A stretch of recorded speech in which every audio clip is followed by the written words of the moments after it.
Estamos de volta com o nosso Tati Cidade desta quinta-feira e vamos voltar a falar sobre o caso das obras ali da Avenida 9 de Julho, que infelizmente no soterramento que deixou um operário morto ontem à noite e um outro ferido. Para a gente falar melhor sobre esse assunto, eu estou recebendo aqui o Nelson Bonifácio Pereira, representante jurídico do sindicato que representa esses trabalhadores. Nelson, seja bem-vindo aqui no nosso programa. Obrigado pela sua presença, viu? Eu que agradeço a oportunidade. Isso, o microfone mais aqui, Nelson. Isso. Eu que agradeço a oportunidade de estar aqui. Agradeço o veículo de comunicação. É uma lástima, né? Uma das primeiras informações que nós tivemos, que eles estavam trabalhando já fora do horário de serviço. Correto isso, Nelson? Isso procede. Nós entramos em contato com alguns dos responsáveis da obra. Eles nos esclareceram que eles iniciaram um serviço de execução de rede por volta das 16 horas da tarde e eles estenderam a jornada para concluir aquele trabalho. O acidente, segundo o que nos foi relatado, ele ocorreu por volta das 21 horas, né? O horário comum, regular na construção civil, ele é das 7 horas da manhã às 17 horas da tarde, né? Com uma hora de almoço ali. E na sexta-feira o pessoal costuma sair às 16, né? Compensando as horas que se trabalharia ao sábado. Então, geralmente não há trabalho regular aos sábados. Então, a jornada que esse pessoal também estava realizando, mas eles já estavam ali em hora extraordinária, né? Já era 21 horas, já tinham passado aí um bom tempo da jornada regular de trabalho. Até onde a gente colheu informações, nós tínhamos ali 12 trabalhadores no local no momento, dentre eles, segundo o que nos foi passado, o encarregado de obras e um técnico de segurança do trabalho. E mesmo assim, com o técnico de segurança, acabou acontecendo. Me diga uma coisa, ô Nelson, no caso dessa obra, né, quando inicia, qual que é o trabalho do sindicato perante isso? O sindicato é comunicado para poder fazer parte, uma fiscalização, tipo assim, ou não? Olha, nós temos normas coletivas hoje, como a Convenção Coletiva do Trabalho, o Acordo Coletivo do Trabalho, que prevêem a obrigação do cadastro de obra, né? O cadastro de obra, assim que uma empresa que vem de fora, ela inicia uma obra, ela deve se dirigir até ao sindicato, fazer o cadastro da empresa, informar que aquela obra está iniciando. É bem verdade que nem todos os empregadores, eles observam essa obrigação, né? E o sindicato tem um trabalho ostensivo, ele também ele faz verificação de canteiros de obra. Essa é uma obra que era numa via pública, então é uma obra fácil de ser detectada, né? E assim que essa obra começou, essa obra conta agora com quase 2 meses, assim que essa obra iniciou, nós contactamos a empresa, né? Porque o sindicato contacta as empresas para que venham até a sede do sindicato e aqui a gente estabelece um documento chamado Acordo Coletivo de Trabalho. Esse documento, ele prevê as regras para que a empresa opere aqui na nossa base de atuação. Então, ele prevê o salário que deve ser utilizado, né, o piso da categoria, e ele prevê algumas condições com relação à segurança dos trabalhadores, né? Fora aquelas que já são previstas por lei, né, nas normas regulamentadoras do Ministério do Trabalho, o acordo coletivo do sindicato prevê que todas as empresas devem manter seguro de vida dos funcionários, elas devem cadastrar os empregados no programa de saúde do sindicato, que é um programa onde os empregados são assistidos por resgate com UTI móvel 24 horas, para o caso de uma fatalidade dessa, consultas clínicas, exames médicos, né? E o sindicato ainda, nessas normas coletivas, prevê lá algumas obrigações com relação ao canteiro de obra e a sua segurança. A maioria das empregadoras de Ribeirão Preto tem seus acordos coletivos regularmente firmados com o sindicato. E não era diferente o caso, nós fomos até o local, notificamos a empresa, iniciamos o trâmite da negociação das condições de trabalho, né? E ainda não está formalizada, é uma empresa de Rio de Janeiro, a documentação foi para lá para ser conferida pelo jurídico deles, mas nós estávamos acompanhando o canteiro de obra. Eu quero trazer junto também, Nelson, com a sua permissão, a gente quer ouvir os dois lados. Vamos ouvir o sindicato e vamos ouvir também a parte da construtora. O Lucinho, quero chamar ele mais uma vez, o nosso repórter policial, porque o Lucinho conversou com o advogado que representa a construtora, que é o advogado Daniel Ronde. É isso, Lucinho? Exato, conversei com ele agora há pouco, né, o doutor Daniel Ronde, é um advogado bastante conhecido na cidade, um excelente advogado. E a pergunta que eu fiz de pronto, né, se a empresa já saberia dizer, se a empresa já tinha alguma apuração de explicar o que aconteceu, o que de fato aconteceu no acidente. Vamos ouvi-lo. Esse momento é muito precipitado concluir qualquer coisa, Lucinho. A empresa ela tem todo interesse em saber de fato o que aconteceu, apurar o que aconteceu, até para que no futuro isso não volte a acontecer. É uma preocupação da empresa, todas as normas de segurança, todos os equipamentos de segurança, isso havia. Tudo esse material havia pelo local, então a empresa tem total interesse de que isso seja devidamente esclarecido.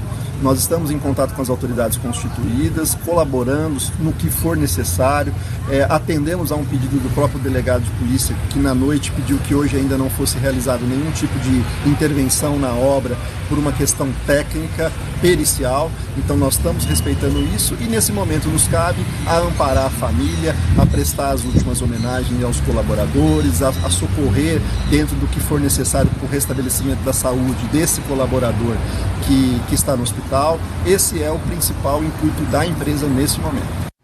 Eu também perguntei para o doutor Daniel Ronde sobre o trabalho estendido, né? Muita gente comentando no momento do acidente e logo em seguida, por que a obra estava sendo realizada à noite. Olha, a circunstância do trabalho estendido também está sendo apurado, né? Existem algumas circunstâncias que isso pode de fato acontecer, alguma situação emergencial, alguma situação local, porque nem sempre no planejamento, quando você parte para a execução do serviço, você encontra aquilo que foi planejado. E aí, quando você encontra algo diferente, uma ação precisa ser feita naquele momento. Então, a empresa também está com esse cuidado agora, avaliando o que foi feito e o porquê de tudo isso. Agora, ele responde, o doutor Daniel responde, se a empresa já admite que o que aconteceu vai impactar na conclusão da obra. Mais uma vez, é precipitado dizer isso, até porque a gente não sabe qual será a demanda do poder público institucional, né, das autoridades, nessa paralisação legal, vamos assim dizer. É importante dizer que a obra não está embargada, a obra não está paralisada, é apenas um assente de colaboração que a empresa faz agora, não tocando na obra a pedido da autoridade policial. Tá aí, Lucinho, obrigado pela participação, que entrevistou o advogado que representa a construtora dessa obra, né? O Daniel Ronde, um grande abraço lá ao Daniel. Nelson, como que você avalia a explicação do advogado da construtora? Olha, nós temos aqui algumas situações, de fato, com relação ao trabalho em horário estendido, é preciso, de fato, esclarecer que não existe um impedimento legal para que as empresas da construção civil executem trabalhos em hora extraordinária. Existe um limite legal, de fato, para que essas horas extraordinárias aconteçam, né? A própria CLT prevê lá, né, que é bom que essas horas de trabalho não se estendam mais do que 2 horas para além do horário regular. Né? Nós estamos considerando ali que a jornada de trabalho se iniciou às 17 e teria que se encerrar, se iniciou às 7, teria que se encerrar às 17, né? Então as 2 horas extras regulares ali dariam lá às 19, já era 21. Pode ocorrer aí, de fato, em uma eventualidade, um trabalho desse extraordinário superior, né? Mas a gente mesmo por acompanhar ali o local e até por uma peculiaridade de estar ali próximo, de residir ali próximo da área, né, e passar por ali todos os dias, a gente não tinha constatado trabalho noturno tão estendido e nem horas regulares. Mas, de fato, em algum momento de execução de obra, você tem uma execução de laje ou uma execução de manilha, que se você parar pode acontecer o soterramento do serviço e você perder, né? Mas a gente sempre ressalta que o trabalho noturno ele é um risco adicional, né? Então a gente ressalta sempre que as empresas se programem, se planejem, uma eventualidade pode acontecer, Sim. mas considerando o grau de risco da atividade da construção civil, é bom que esse tipo de episódio ele não seja recorrente. Chegou, inclusive, aqui, Nelson, uma nota da construtora Metropolitana, que ela diz assim: o motivo pelo qual houve, no dia de ontem, dia 16, atividade no canteiro de obras, além do horário de expediente, é objeto de averiguação neste momento e será informado tão logo quando houver a conclusão. Estamos à disposição. Essa foi a nota da construtora Metropolitana. Até o sindicato vai ficar em cima disso para poder avaliar realmente se houve essa negligência relacionada ao horário, para que não aconteça. E até mesmo o que foi que aconteceu para poder desabar essa terra em cima desse trabalhador, né? A gente já acrescenta, nós temos conversado com os responsáveis pela empresa, tão logo os meios de comunicação noticiaram o acontecimento, nós encaminhamos algumas solicitações via e-mail para a empresa, né, dos quais eu tenho até uma pasta com cópia das comunicações aqui. Dentre essas solicitações do sindicato, nós estamos solicitando o registro de controle de jornada desses trabalhadores para a gente verificar os horários de trabalho que estavam sendo realizados, né?